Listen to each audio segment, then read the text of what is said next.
Hi, my creative friends. Hopefully, this goes to the end. I've been doing this like 4 times because every time I get to a certain point, the dogs decide to have an argument. Um, anyway, so I'm doing a page in my old 2023 date book, and if you've been following this series, you know how that's been set up. Otherwise, you can go and find the playlist. Excuse me. So basically, the story this time is going to be about when I was a camp counselor for a special needs camp where we worked with kids that could possibly, and they're going to start again. Hey, you guys, stop it. Sorry, I'm going to go muddle through this. So the kids were, for the most part, they not that they weren't allowed, but that there wasn't um, the staff available at regular camps, whereas the camp that I worked for did have the staff and the whole thing. I'm not going to get into the funding or any of that, but as a rec therapist, it was a very good situation for me because it helped me progress in that area, which is where what I was studying at the time. So, and I was in school later in life. I did not go to school like everybody else did in their 20s or late teens. Okay, so anyway, so we were doing this. We do a show at the end of the year, and for the most part, let me explain. So some of the kids had attention deficit disorder, and they might have some autism. Some of them might have multiple disabilities like cerebral palsy or some sort of uh, disability where maybe they wouldn't be able to do the kind of thing that we might ask or give the opportunity for other students to do because of their physical or mental um, differences. Okay, so we as counselors would have to fill in the void, especially for the end of the season um, drama activity. And usually the was done like the last, mostly the last day, and parents would come and take the kids at the end and blah, blah, blah. So we would end up doing the artwork. So for our scene, and like our kids were in wheelchairs or they were, in other words, high needs where they needed multiple um, adults around. So we had a high student to what you would call student to teacher or teacher to student ratio. Okay, that said.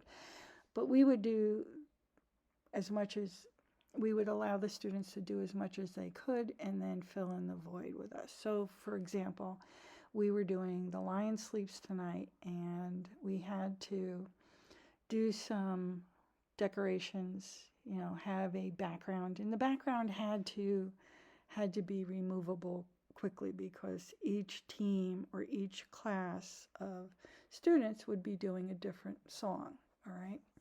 And so this particular song, we decided to have, we had this big sheet of paper that we decided to do a background on with a jungle.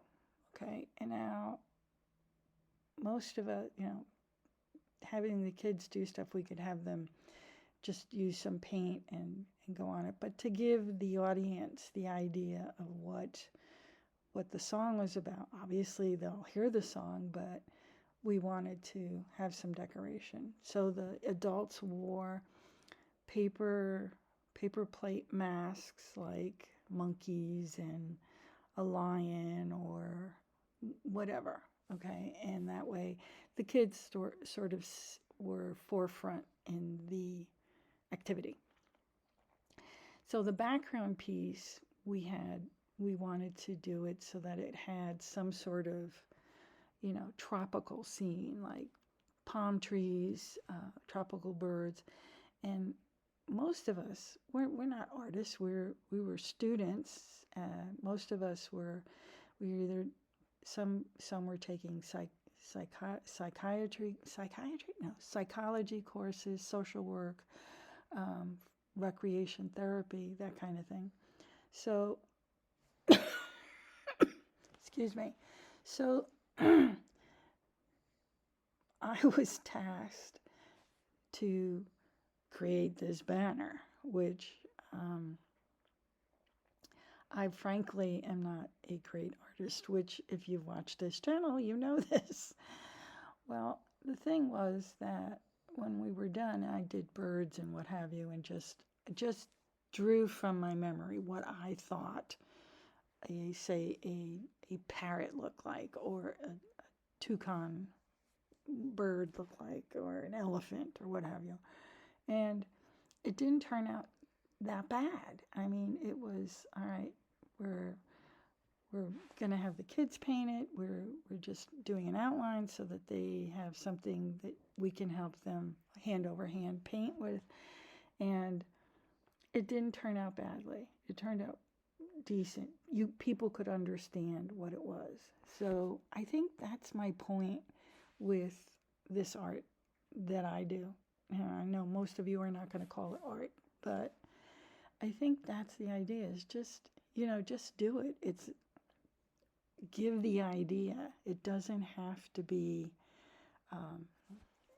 perfect. We're not perfect. Even people that do art for a living are not perfect.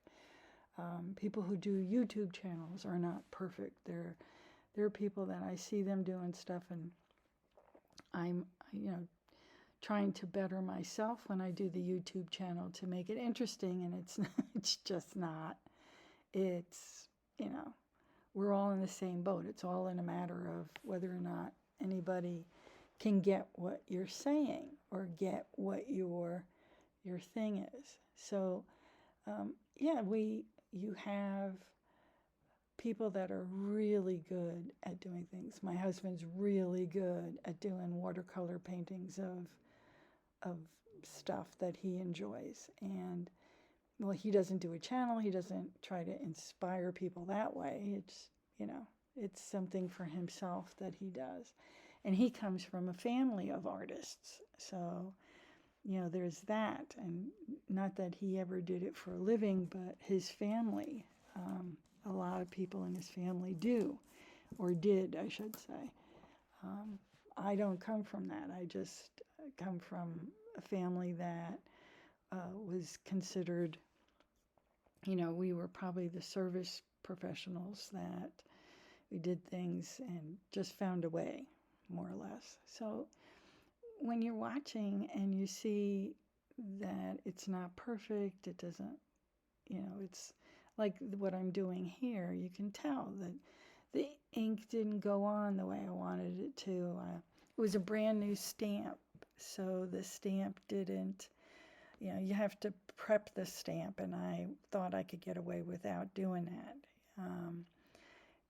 So I'm just filling in the void. Is it going to be something that people are going to like? No, probably not. But did I complete it? Yes, I completed it, and I'm happy with it, because it just shows that you push through whatever it is that you're trying to do without, throwing it all out. I think the saying is throwing the baby out with the bathwater.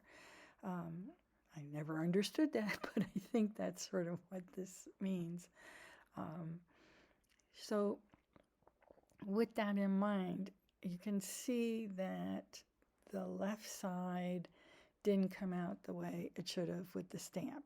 Had it, you might have been able to, I could have colored it in and it would look cute, and it would have been fine, but it didn't. So we're going to go with this the way it is and not worry about it so much. And eventually it's going to come together. So basically, you do you, and just practice, and each time you do it, it's going to come out better. You're going to learn from everything that you do. The whole thing, I think in YouTube, they tell you to upload.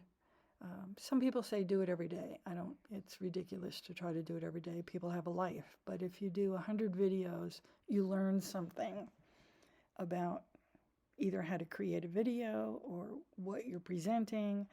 I pretty much like what I'm doing. And hopefully the audience or the people that watch it get what I'm trying to say. And there's the dogs again. This is my life. I give up. I'm not going to try to redo this again. I'm done. All right, so enjoy the rest of the video. Look for the next one that comes out. Hopefully it will be out every beginning of the week, depending upon if I can get something done. I do have other ones where I do it in a large journal, my delusions journal, and that's big artwork, where this is only like a 5x6 or something like that, a 4x6, 4x7, who knows. Anyway, I enjoyed doing this. I hope you enjoy watching, and take care.